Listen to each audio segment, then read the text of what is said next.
atravesando Y con esta melodía, ¿no?, damos el recibimiento de cada lunes en este segmento, en este momento, lo que es el encuentro con la cultura en general, ¿no? A través de este micro Palabras Cantadas con la presencia de Irene Ventura.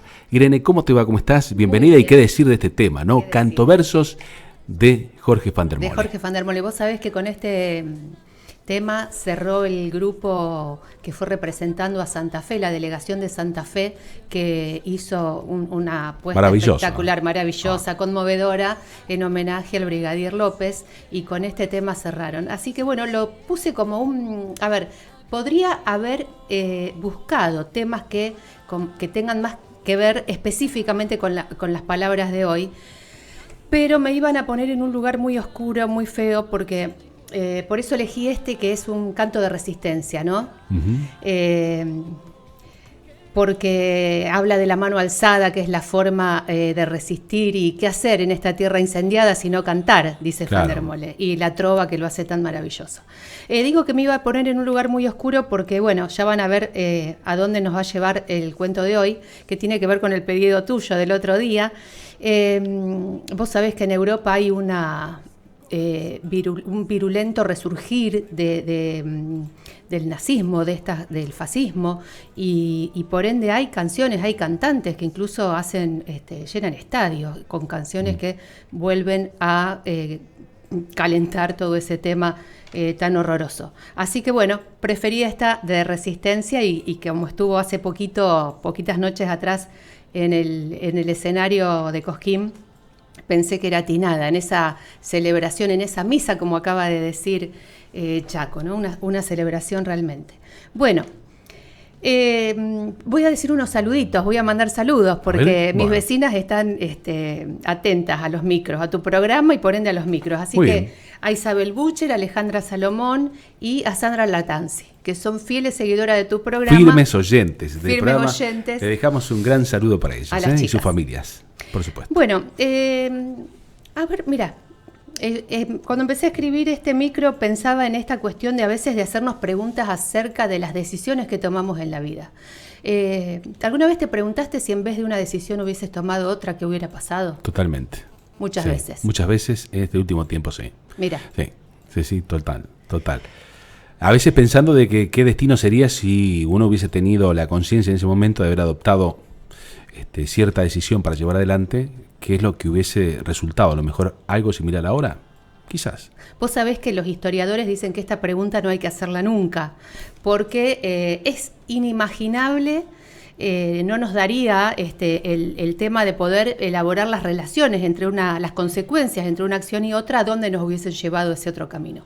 Por lo tanto, dicen que en historia, por ejemplo, ¿qué hubiera pasado si el Imperio Romano no hubiese caído? No lo podemos imaginar. O si el sargento Cabral nos hubiese interpuesto entre ese soldado realista y San Martín. Uh-huh. Si quien su vida rinde no hubiese sido Cabral, sino que San Martín dejaba rendida su vida, y el que se hubiese hecho inmortal en ese momento, en esa batalla, ¿qué hubiese pasado? Claro. Imposible imaginar las consecuencias. Pero inevitablemente, mira, yo te lo pregunté y sin pensar que tu respuesta iba a ser tan franca, tan sincera, que me decís, sí, todos nos hacemos esa pregunta. Ya lo dice la canción, ¿qué hubiera sido si antes te hubiera conocido, no? Lo personal pasa. Y sobre todo en historia, te digo, cuando las consecuencias son de algunas actividades, actitudes son tan atroces, imposible no hacerse esa pregunta. Mira, hoy esa pregunta nos lleva a desandar la historia de un pueblo, pero más que un pueblo, de un hotel que da origen a un pueblo.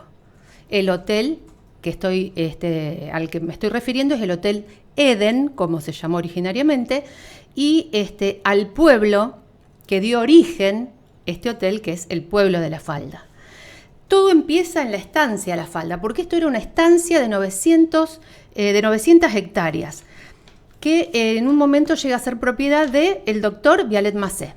Él compra esta hectárea, después pasa por distintos propietarios, hasta que en 1897, fines del siglo XIX, cae en manos de unos alemanes, que ven el lugar propicio para instalar allí un hotel, en el medio de la nada, pero a propósito era en el medio de la nada. ¿Por qué? Pensemos que estamos en años de tuberculosis. Sí. La gente necesitaba aislarse. Habían descubierto que esto se transmitía por contagio.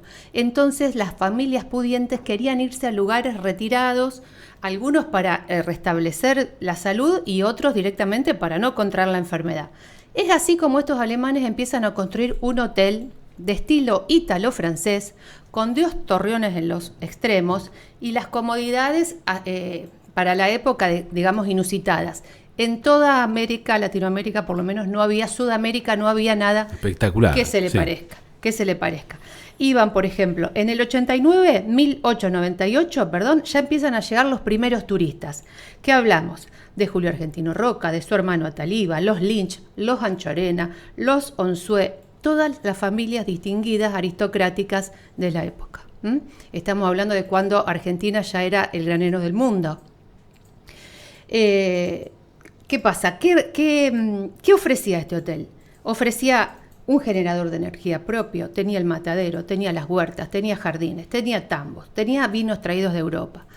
A ver, era el lujo en el medio de la nada. Todavía sigue haciendo la gran estancia con el hotel. Incluso consiguen que pare el ferrocarril, que tenga una estación más en el kilómetro 78, así se llamó en un principio. Y porque después llegó la cumbre, Cruz del Eje y todo lo demás. Siguió su rumbo, claro. Después. Y entonces de ahí iban a buscar a los turistas que llegaban también de Europa, también de Europa. Imagínate que tenían un mes en barco y después tenían, desde Buenos Aires hasta ahí tenían un trayecto también de unos cuantos días y después se quedaban 2 meses, 3 meses. Sí, tal cual. Se venían estadía. Estadía, largas estadías. Bueno, ahora nos podemos ir ni un fin de semana a Córdoba, pero en fin. Así era la Argentina de la gente de bien de esa época, la gente pudiente. Bueno, no obstante la inversión que era continua en el hotel empezó a dejar de ser rentable y entonces lo deciden vender. Y acá empieza la cuestión. Se lo venden a los hermanos, vos me lo dijiste recién. Einhorn. Sí, que lo pronuncias mejor que yo. Me cuesta pronunciar el inglés, imagínate el alemán. Einhorn, o por ahí. Walter y Bruno, en 1912. Estos se dedican especialmente a explotar lo que era la estancia. Y sus mujeres, Ida y no me acuerdo el nombre de la otra, lo debo tener apuntado por acá, se dedican a regentear el hotel. Pero me acuerdo de Ida porque es la protagonista de esta historia, una mujer muy alta, de mucha presencia, que imponía autoridad con su sola presencia, que estaba en los detalles más mínimos del hotel, y es ahí, hacen una muy buena difusión, una muy buena publicidad en Europa, y empiezan los años dorados del hotel. Empiezan a venir cantidad de gente, agregan habitaciones, hacen un teatrino en el patio.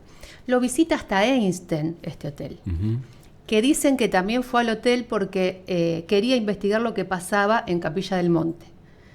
Ya en esa época. Ya en esa época. Y bueno, las familias de la aristocracia tienen que mirar a las sierras para vacacionar porque en Europa acontecía la Primera Guerra Mundial, entonces no podían irse a Europa. Entonces miraban para qué había dentro del país y se iban a este magnífico hotel. Mira, te voy a contar un poco las prestaciones que tenía ya cuando estaba esta gente. Ofrecían cacerías de zorros y otros animales, polo, golf, pato, tenis, bochas, galería y bar, jardines con glorietas, orquestas, recitales, salón de lectura, peluquería, sala de fotografía, teatrino, salón de juegos, en fin. De todo. De todo. Completo. Podían estar 2, 3 meses, un año si querían ahí. También estuvo el duque de Saboya, estuvo Rubén Darío, el príncipe de Gales, la cantante Berta Singerman. Hay fotos de todo esto y documentos. Bueno, esta gente también empieza a donar terrenos para que se empiecen a construir la iglesia, la escuela, la estación del ferrocarril. Todo pertenecía a Huerta Grande. Sin embargo, ya se empieza a conformar un pueblo. Llegaban más inmigrantes. Tenían que pagar, porque ellos compraron un poco con efectivo y un poco tenían que levantar deudas, hipotecas. Entonces, empezaron a lotear esa gran estancia. Y así es como, con la llegada del automóvil, con los caminos que se empiezan a hacer, se hace el Camino del Cuadrado, 1924, empiezan a llegar familias que hacen sus propias villas, todo al estilo alemán. Era como una pequeña Alemania Comunidad alemana, claro. Como una comunidad alemana. Muchos inmigrantes alemanes ponen sus comercios, en fin. ¿A dónde nos lleva todo esto? Fíjate vos. Este matrimonio, Walter e Ida, no se olviden, empiezan a viajar seguido a Alemania y se encuentran a una Alemania devastada económicamente, sumida en la peor de las condiciones. Un amigo los invita a ir a la cervecería Múnich. Entonces van a esa cervecería y ahí era el primer meeting, el primer discurso que daba un joven cabo austríaco. ¿Saben a quién me estoy refiriendo? Adolf Hitler. Quedan totalmente cautivados, seducidos por el discurso de Hitler, al punto tal que ella lo quiere conocer, le deja dinero y empiezan a enviarle dinero para financiar su campaña política. En Argentina se encargan de difundir este movimiento, el Partido Socialista de Hitler, y entonces le mandan el dinero y van a Buenos Aires y cuentan lo que está pasando porque, bueno, se sentían cautivados y confiaban en la propuesta de Hitler. Ellos encontraron así una causa por la que luchar, ¿no es cierto? Se hicieron eco, carne de esta política que él proponía para levantar a toda Alemania. Llegaron a financiarle, ¿sabés qué? La campaña publicitaria en avión, el avión con el que él difundía su mensaje. Sí, qué bárbaro. Qué bárbaro. Qué adelanto, ¿no? En ese tiempo. Qué adelanto. Pero... ¿Y qué destino iba a tener eso? Sí, para el mundo. Sí, lamentablemente, ¿no? Lamentablemente. Las consecuencias trágicas para el mundo. Bueno, a ver. Este hotel también tenía en su techo una antena de onda corta. Vos decime cómo andamos con el tema. Ya estamos ahí, justito ya como para Entonces vamos a hacer una segunda parte. Exactamente. Lo voy a dejar. Tenía una antena de onda corta que retransmitía los discursos. Y para el lunes que viene vamos a ver qué tiene que ver todo esto con el Che Guevara. Sí. Porque acá hay algo también que tiene que ver. Con Juancito Duarte. Y con un secreto bien guardado. Me parece muy bien. Lo dejamos ahí. Como incógnita. Como incógnita. ¿Te parece muy bien? Sí. Perfecto. Seguimos entonces el próximo lunes con esta segunda parte de esta historia interesante de lo que es el Hotel Edén, allí en La Falda, en la provincia de Córdoba. Irene, gracias desde ya por estar aquí en lo que hace, ¿no?, a otro micro más de Palabras Cantadas. Muchas gracias a ustedes. Gracias.